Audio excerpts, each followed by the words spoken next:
Hello বন্ধুরা, good morning.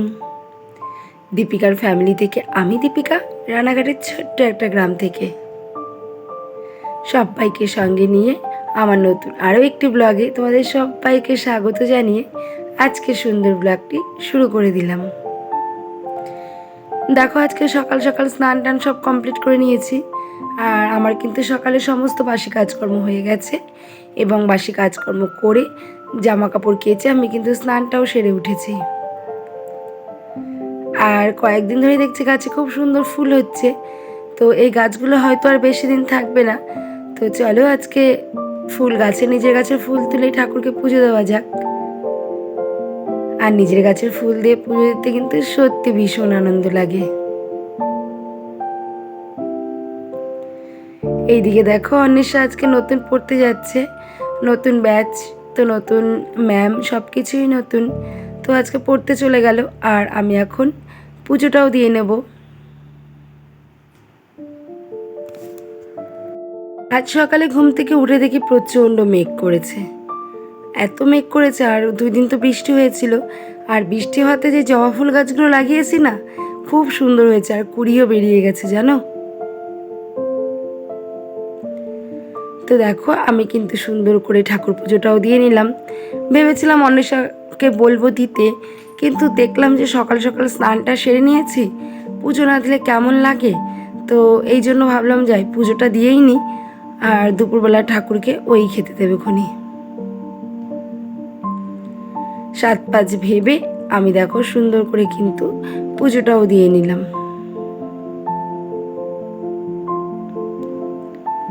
দেখো কি সুন্দর করে পুজো দিয়েছি। আর এই যে পাশে ফাইবারের র্যাকটা দেখতে পাচ্ছ না, এখানে তো একটা বড় র্যাক ছিল, তো সেদিন আমি ছোট র্যাকটা কিনেছিলাম, তো সেটা তোমাদের সাথে আর শেয়ার করা হয়ে ওঠেনি। এখন বাজে সকাল 9টা, আর স্নান করে পুজো দিয়ে দেখো আমি চলে এসেছি রান্না করতে। একদিকে ভাত চাপিয়ে দিলাম, আর আরেকদিকে এখন বসিয়ে দেবো গ্রিন টি। আর সকালবেলা তোমার দাদাভাইয়ের চা খাওয়া হয়ে গেছে, বাবু হচ্ছে ওর বাবাকে চা করে দিয়েছিল।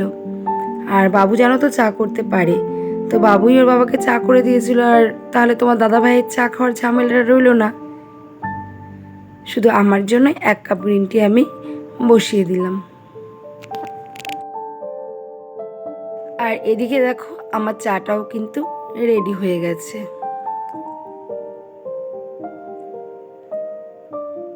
তোমার দাদা ভাইয়ের অনেক দিন ইচ্ছে করছিল পাট শাক খাবে, আজ দেখো পাট শাক রেখেছে। ওদিকে ভাতটা হতে থাক, আর আমি চা খেতে খেতে দেখো পাট শাকগুলোকে এখনো সুন্দর করে পরিষ্কার করে বেছে নেব। প্রতিদিন সকালে যখন আমরা হাঁটতে যাই, তখন তোমরা তো জানোই আমি একটা গ্রামে বাস করি, তো আমাদের চারিপাশে মাঠ ঘাট, ক্ষেতের জমি, চাষের জমি এগুলোই আছে। আর আমরা কিন্তু সবসময় টাটকা সবজিটাই খেয়ে থাকি। তো হাঁটতে যাওয়ার সময় দেখতো যে চাষি ভাইরা পাট শাক তুলছে, আর যেদিন পকেটে টাকা থাকতো সেদিন দেখতো যে না, শাক তুলছে না। আর যেদিন টাকা না থাকতো সেদিন দেখতো শাক তুলছে। মানে এতটাই প্রিয় ওর শাক, শুধু পাট শাক না, সমস্ত রকমের শাকই কিন্তু ওর ভীষণই প্রিয়। ভেবেছিলাম পাট শাকটা ডাল দিয়ে করব, তো তোমার দাদাভাই বললো যে না, ডাল দিয়ে না, এমনি তুমি পেঁয়াজ দিয়ে ঝোল করো।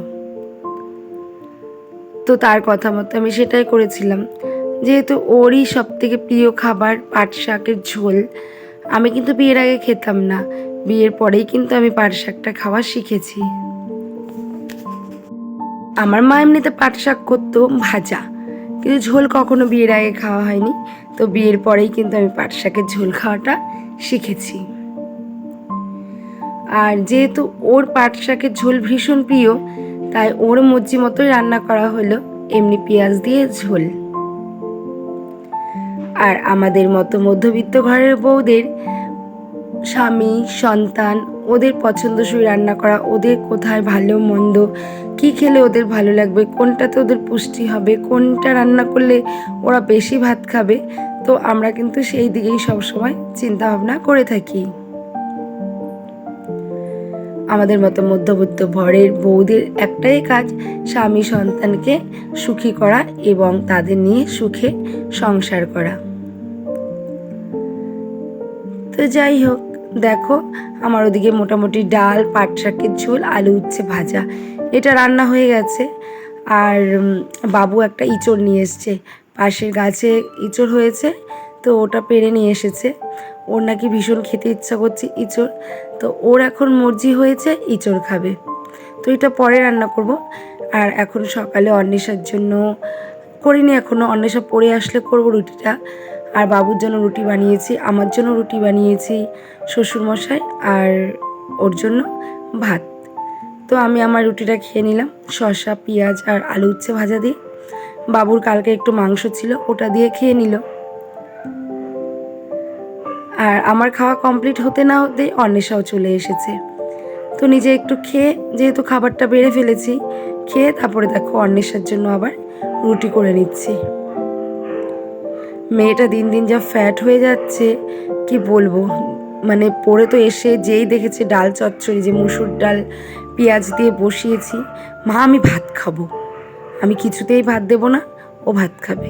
আমি বলছি না, একদম হবে না, তোকে রুটিই খেতে হবে। তুমিই বলো, মানে তোমরাই বলো, এত অল্প বয়সে কি এত ফ্যাট জমা ভালো? একদমই ভালো নয়। জোর করে হলেও ওকে রুটিটাই খেতে হবে। তাই জন্য দেখো, ওর জন্য কিন্তু আমি 3টে রুটি বানিয়ে নিলাম। ওই যে তখন তোমাদের বললাম না, আমাদের মতো মধ্যবিত্ত ঘরের বউদের স্বামীর সংসার, সন্তান নিয়েই কিন্তু সংসার। তো ওদের কোথায় ভালো মন্দ হবে, ওদের কিসে ভালো হবে, সেটা খেয়াল রাখার দায়িত্বও কিন্তু আমাদের মতো মধ্যবিত্ত বউদেরই। তো যাই হোক, মেয়েটা খাওয়ার জন্য অপেক্ষা করছে, গল্পে গল্পে রুটিগুলোও হয়ে গেল, আর ও কিন্তু খাবারটাও খেয়ে নিয়েছিল। আর এখন দেখো, আমি সেই সকালবেলা যে জামা কাপড়গুলো ধুয়েছিলাম, এখন বাজে 10টা 10, সবার খাওয়া হয়ে গেছে। শ্বশুরমশাইকেও খেতে দিয়েছে, অনিশা বাবাও খেয়ে নিয়েছে। আর বাকি যে জামা কাপড়গুলো ধুয়ে রেখেছিলাম, তো সেইগুলোই এখন আমি মেলে দিচ্ছি। আর বললাম না যে একটু মানে একদম মেঘ করে রয়েছে, আগের দিন প্রচণ্ড বৃষ্টি ঝড় হয়েছিল, প্রচণ্ড ঝড় আর বৃষ্টি হয়েছিল। তো সেক্ষেত্রে সকালে রোদ্দুর ওঠেনি, জানি জামা কাপড়গুলো শুকাবে না, তবুও ধুয়ে দিলাম যতটা জল ঝরে আর কি। জামা কাপড়গুলো মেলে বাকি ছিল বিছানা তোলা। আর ঘরটাও কিন্তু আমি সকালবেলা স্নানের আগে মুছে ফেলেছিলাম। আর ওই যে বললাম বাবু ইঁচড় নিয়ে এসেছিল, তো আমি ইঁচড়টাকে কেটে ধুয়ে সেদ্ধ বসিয়ে তারপরে কিন্তু এসেছি বিছানা তুলতে। এঁচড়টাও সেদ্ধ হতে থাকলো, আর আমার বিছানাটাও কিন্তু গোছানো হয়ে গেল।